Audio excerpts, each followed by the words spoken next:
30s में आपको लगता है कि आप अभी यंग और फिट हैं, लेकिन अंदर ही अंदर बॉडी में स्लो चेंजेस शुरू हो जाते हैं।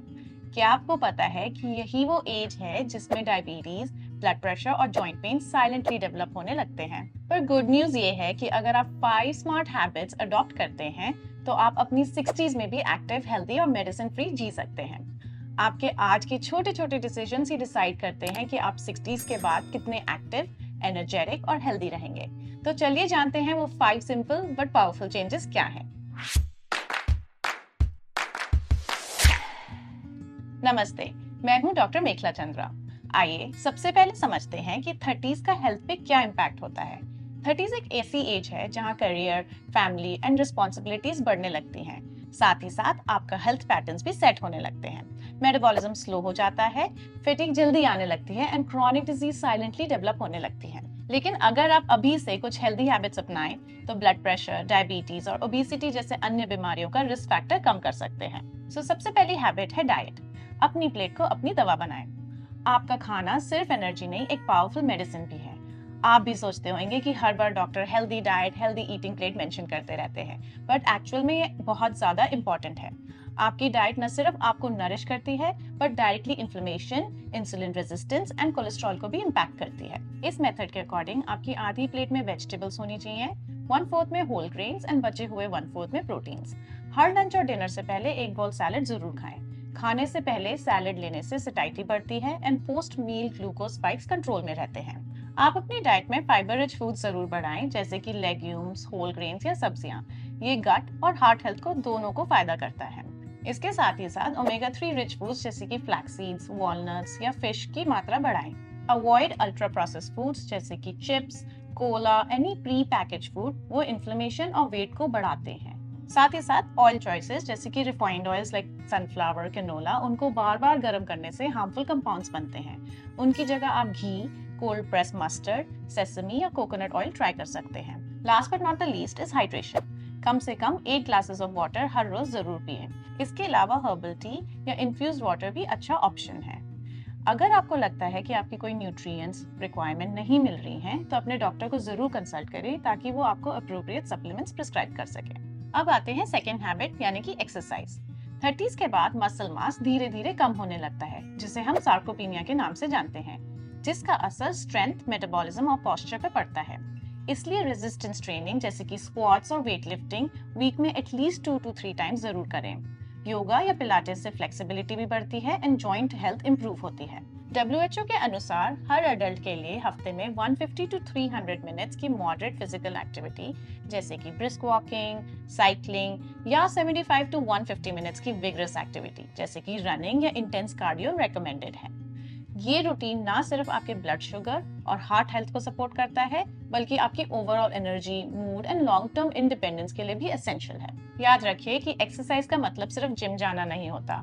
घर पे भी की गई रेगुलर लाइट एक्सरसाइजेस जैसे कि योगा या स्ट्रेचिंग भी उतनी ही इफेक्टिव हो सकती हैं, अगर आप कंसिस्टेंसी बनाए रखें। आपका डेली मूवमेंट एक हैबिट बन जाए, यही सबसे जरूरी है। थर्ड हैबिट है मेंटल हेल्थ, यानी कि अपने मन का भी ध्यान रखें। 30s का डेकेड सबसे ज्यादा डिमांडिंग होता है in terms of career pressure, relationship की रिस्पॉन्सिबिलिटीज एंड लाइफ के बढ़ते एक्सपेक्टेशंस। इन सब के बीच में स्ट्रेस अपने पीक पर होता है। अगर आप मेंटल हेल्थ को इग्नोर करेंगे, तो आगे जाके burnout, anxiety and sleep disorders होने के चांसेस बहुत बढ़ जाते हैं। स्ट्रेस से कॉर्टिसोल बढ़ता है, जो कि एजिंग को फास्ट करता है। इसलिए जरूरी है कि आप अपनी मेंटल हेल्थ का जरूर ध्यान रखें। मेंटल हेल्थ का कैसे ख्याल रखें? सबसे पहले तो अपनी बाउंड्रीज सेट करें। It is really important to set boundaries. सबको खुश करने की कोशिश में खुद का बर्नआउट ना करें। थेरेपी लेना वीकनेस नहीं है, विजडम और स्ट्रांग होने की निशानी है। इसलिए किसी भी प्रॉब्लम में प्रोफेशनल हेल्प लेने से ना घबराएं। ये सेल्फ अवेयरनेस और क्लैरिटी बढ़ाता है और जरूरी भी होता है। अपने स्लीप रूटीन को फिक्स करें एंड प्रॉपर नींद लें। हर रोज एटलीस्ट 7 to 8 आवर्स की डीप स्लीप टारगेट करें। एक हेल्दी नाइट रिचुअल बनाएं। सोने से पहले स्क्रीन से दूर रहें, डिम लाइट, वार्म शावर और सूदिंग म्यूजिक को अपने नाइट रूटीन में शामिल करें। इसके अलावा आप कोई भी हॉबी या माइंडफुलनेस रूटीन शुरू कर सकते हैं, जैसे कि जर्नलिंग, मेडिटेशन, पेंटिंग, गार्डनिंग। इससे आप अपने स्ट्रेस को दूर कर सकते हैं और उसमें आपको मदद मिलेगी। मेंटल हेल्थ भी फिजिकल हेल्थ जितनी ही इंपॉर्टेंट है, तो प्लीज उसे इग्नोर ना करें। नेक्स्ट हैबिट है हेल्थ स्क्रीनिंग, यानी कि prevention is better than cure. मैं ठीक हूँ कहना काफी नहीं है। बहुत सारे डिजीजेस साइलेंटली प्रोग्रेस करते हैं, specially after 30s।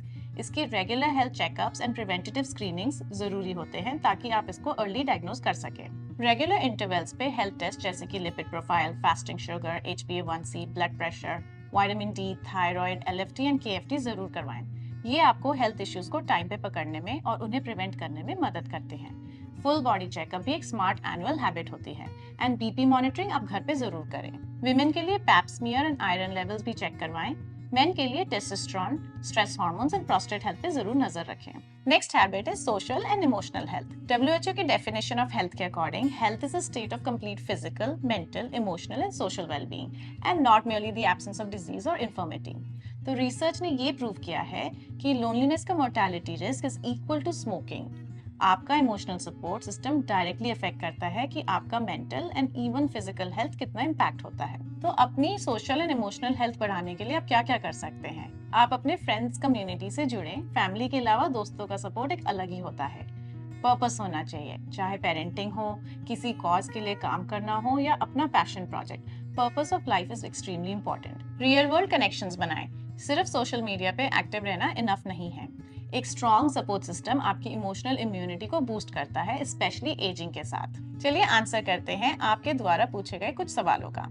So question number 1, pink salt ज्यादा हेल्दी है या सिर्फ एक हाइप है? पिंक सॉल्ट में ट्रेस एलिमेंट्स होते हैं, लेकिन उनकी क्वांटिटी इतनी कम होती है कि हेल्थ बेनिफिट्स क्लिनिकली सिग्निफिकेंट नहीं होते हैं। टेस्ट और कलर प्रेफरेंस के लिए लोग इसे चुनते हैं, लेकिन न्यूट्रिशन के मामले में ये रेगुलर आयोडाइज सॉल्ट से ज्यादा सुपीरियर नहीं है। अगर आप पिंक सॉल्ट एक्सक्लूसिवली यूज करते हैं तो डेफिशिएंसी का रिस्क हो सकता है, क्योंकि पिंक सॉल्ट में आयोडीन एडेड नहीं होता है। डिनर के बाद 2 मिनट वॉक काम करता है?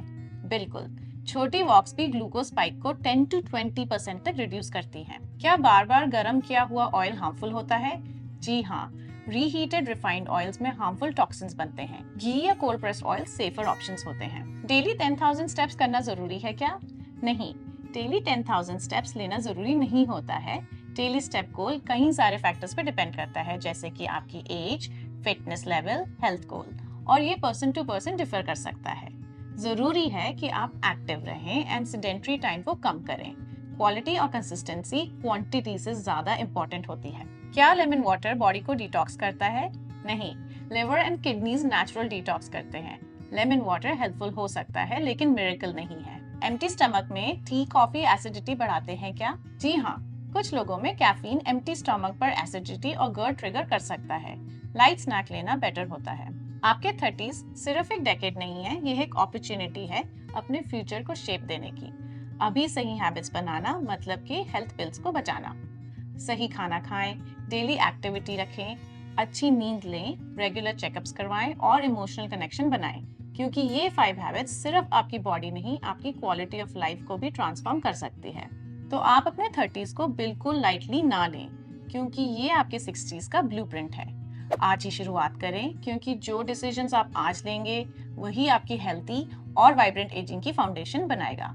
आशा करते हैं कि आपको ये वीडियो पसंद आया होगा। ऐसे ही हेल्थ रिलेटेड वीडियोस के लिए हमारे चैनल से जुड़े रहें।